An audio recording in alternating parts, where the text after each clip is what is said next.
Parang naka-protect ba?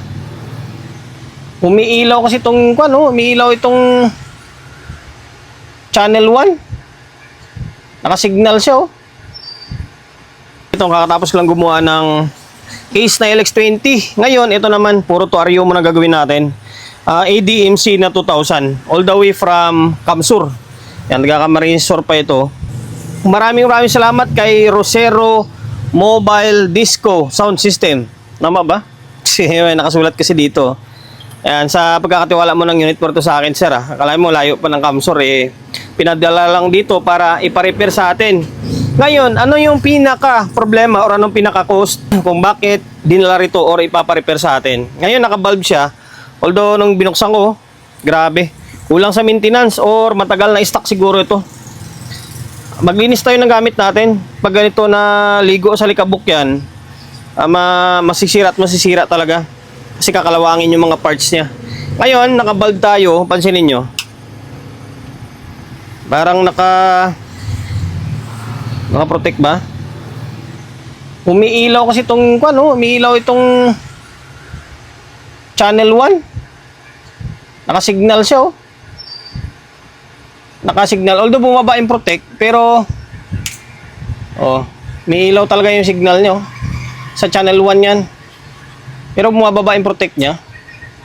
Ito yung mission natin for today's video. Sana magawa natin to. Tatanggalin ko muna yung mga agyo nya, saka natin i-repair. Okay, ano yung dahilan? Anong maaring dahilan kung bakit naka-signal? Yun din eh, mahirap din kasi walaan. Troubleshoot na lang. Troubleshoot na lang muna natin ito.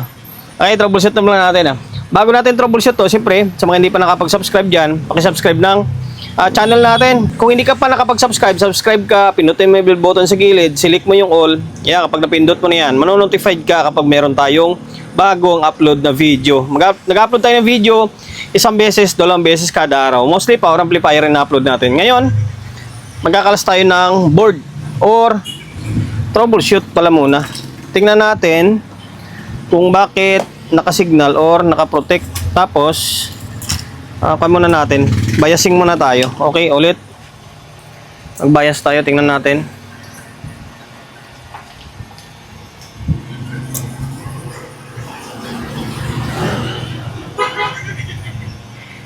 Ito ang bias pero medyo mababa. Okay lang, at least may bias siya. Ito may bias dito, parang normal naman ba? May biasing dito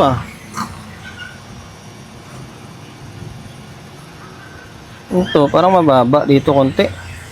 Okay, troubleshoot na nga lang natin. May ilaw talaga siya pero may hina na. May ilaw eh. Baka sa kwanto, baka nasa sana yung pinaka-input nito ng signal niya. Ito kaya, kalasin muna natin to. Try natin kalasin to. Okay, kinalas ko. Natin kung ano mangyari. Meron pa rin eh. Meron pa rin no. Ngayon, tanggalin na nga natin ang buo to. Yung pinaka main supply, tinanggal ko na Okay. Umiilaw pa rin. Umiilaw pa rin siya Meaning, nasa relay section ang problema. Maring nasa relay section. Saan yung soft start niya? Ito soft start to dito. Relay section to dito ng channel 1. Ito yung channel 2. Baka may problema nga sa relay section. Baka kinakalawang na. Okay. Troubleshoot natin. Kalasin muna natin to. Dito galing eh. Dito galing yung ilaw niya sa may signal. Or dito sa may maring nasa relay siguro. Kasi nakabunot na ito. Nakabunot na yung supply. Tapos parang dyan talaga galing. Makakalawang siguro or yung mga nasira na transistor na maliliit. Talaga galing Hmm?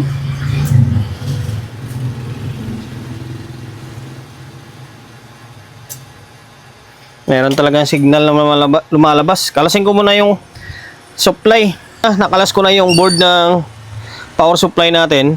Yan, nalinis-linis ko na kahit papaano.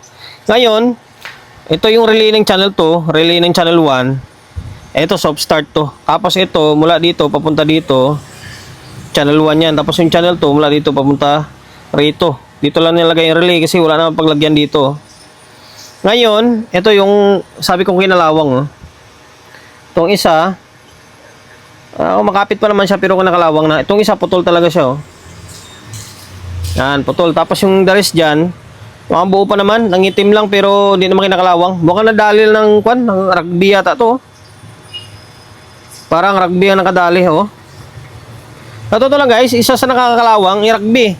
Pansinin nyo sa mga integrated amplifier, yung capacitor nun, nilalagyan ng rugby sa ilalim para kumapit.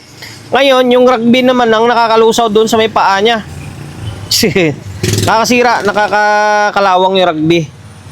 Yan, gagawin natin dito ay papalitan lang naman to. 551. 551 yan, 551 itong dalawa.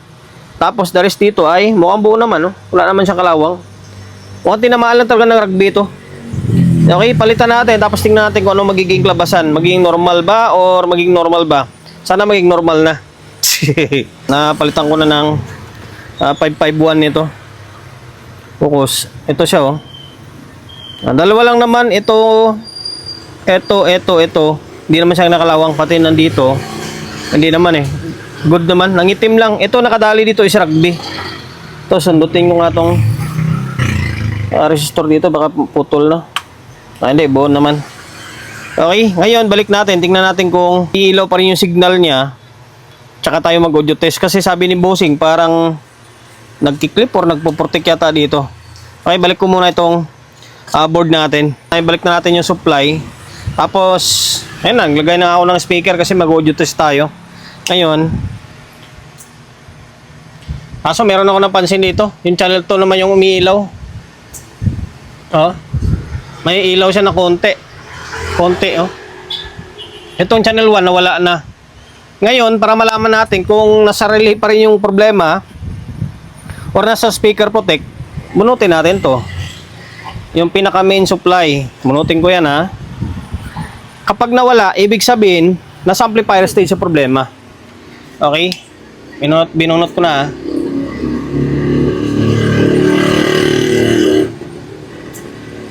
Okay, nawala siya, Ibig sabihin, wala dun sa relay section. Kasi dinouble check ko naman wala namang kalawang dun Dito ang may problema.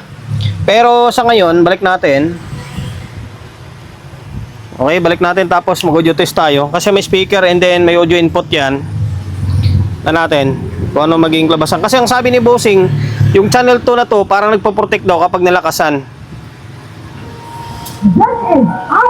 Ito normal to, Normal yung channel 1. Napansin ko kasi sobrang baba ng bias dito Mababa masyado. Iyon Normal yung channel 1. Ito pangit yung tunog. Medyo basag konti. Medyo basag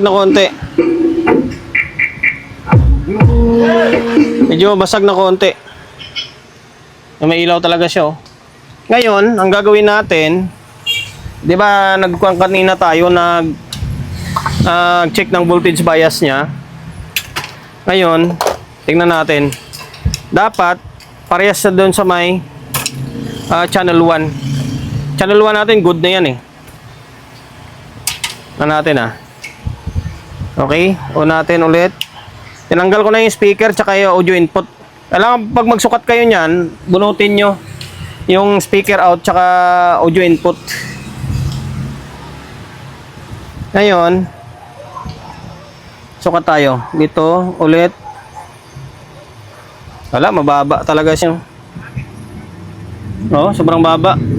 Dapat ganito siya, nasa around 0.3.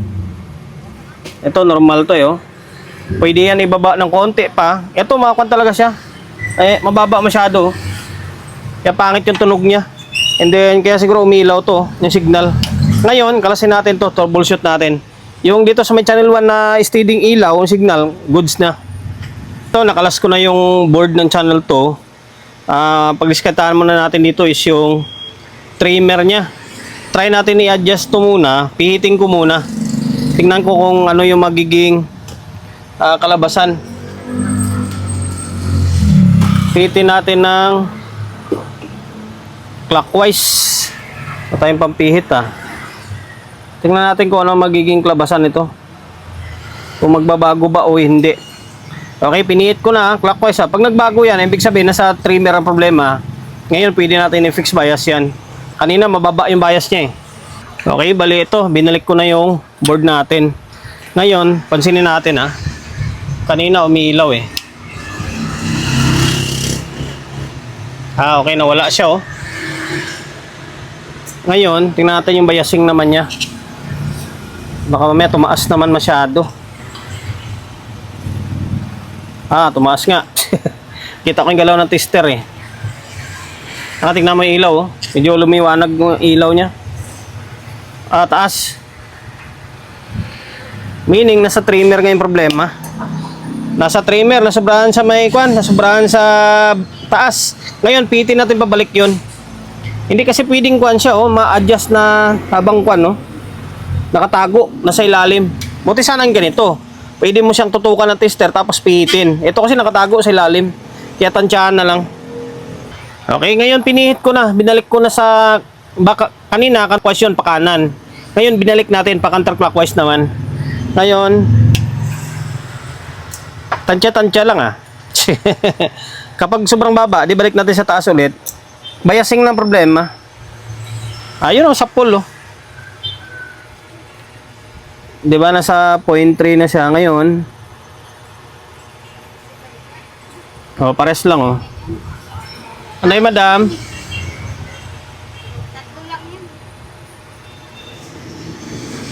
Okay na. Nasa trimmer lang talaga Okay, pares na parehas Nasa 0.3, 0.4. Pwede pa nga ibaba yan. Pansinin nyo, yung ilaw wala na magno-normal na yan. Ngayon, sige. I-fix natin. Nasira nga yung trimmer Kaya i-fix na lang natin. Tama ba? Nagulo Fix bias ko. Ginawa natin ay finix na. Tingnan nyo ko ng value. Saan na ba yung trimmer? Wala na. Ito pala.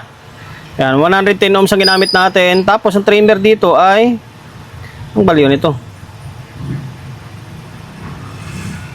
201, 200 ohms. 200 ohms ito. Tapos ang ginamit natin na bias ay ito 110 ohms yan. 100 tsaka 10 ohms. Tapos kung saan ko nilagay, ito. Yung gilid na dito sa dulo, walang connection yan. Dead siya or wala siyang connection. Okay, kaya ang lalagyan mo, gitna. Tapos dito sa may gawing kanan lang. Ay, gawing kaliwa pala. Sorry. Yan, para, baka sabihin mo, pares 100 nakaiba Ngayon, ito yung magiging bias niya. Kahit ito lang ikabit mo na supply, pwede na Yan, ngayon, ito yung tester natin. Nabali yung stand nito Nabali yung stand niya. Okay, teka lang set up muna natin. Ngayon, magsukat tayo. Makita nyo. Okay, on natin. Yung supply lang namin ang kinabit natin. Ngayon, magsukat tayo ng biasing niya. Okay, dito. 0.34 lang Halos 0.3 lang. Dito 0.39, magpo 0.4 na yan, medyo mataas. Swak na swak ganda ng bias natin 0.34. Binaba natin ng konting-konti lang. 110 ohms sa full. 0.35. Ngayon, hindi naman pwedeng i-fix natin ito na ito hindi.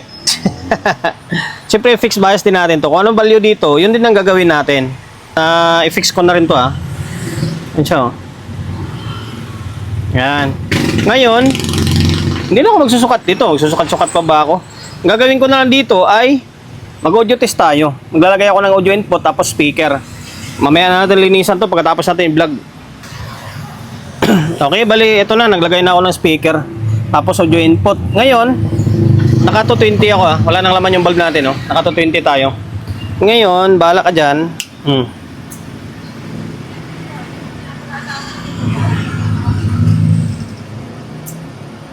Pansinin nyo yung ilaw, wala na ah.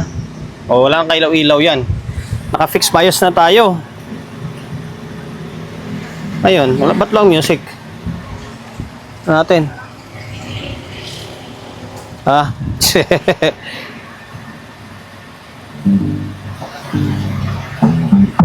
Ayan oh. Wala pala ng load yung music natin kanina sa CP. Cellphone kasi gamit ko ngayon. Channel 2. Dalawa. Oh, lakas din. Lakas din. Okay, makapiray tayo. Yung kulang na lang dito is linisan ko. Okay, linis na lang kulang dito. Ngayon, ang problema ni Bossing na sabing nagpo-protect yung channel 2, okay na, goods na. Tapos yung parang may umiilaw konti, wala na yun. Nasa biasing ang problema. Tapos yung signal naman sa channel 1, dito naman sa relay. Ay, importante lang kasi yan guys, alam nyo yung pupuntahan nyo. Diba? Alam nyo kung paano mag-troubleshoot. Halimbawa, may signal. Alamin mo ngayon kung saan galing. Bunutin mo yung signal. Una-una, bunutin mo yung signal. Galing dito sa may input buffer. Baka mamaya, nasa buffer ang problema. Ngayon, pag binunot mo, may ilaw pa rin. O bunutin mo na yung main supply. Pag binunot mo na ganun pa rin siya, o ibig sabihin, nasa relay section ang problema. Yan o. Lakas.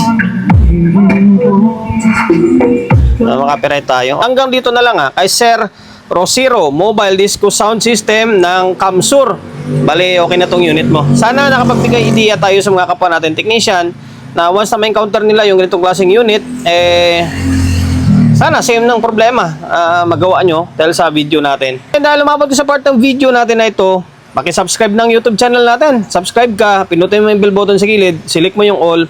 Kaya kapag napindot mo na yan, manonotified ka kapag meron tayong bagong upload na video. Nag-upload tayo ng video, 1 beses, 2 beses kada araw. God bless and then peace atin lahat.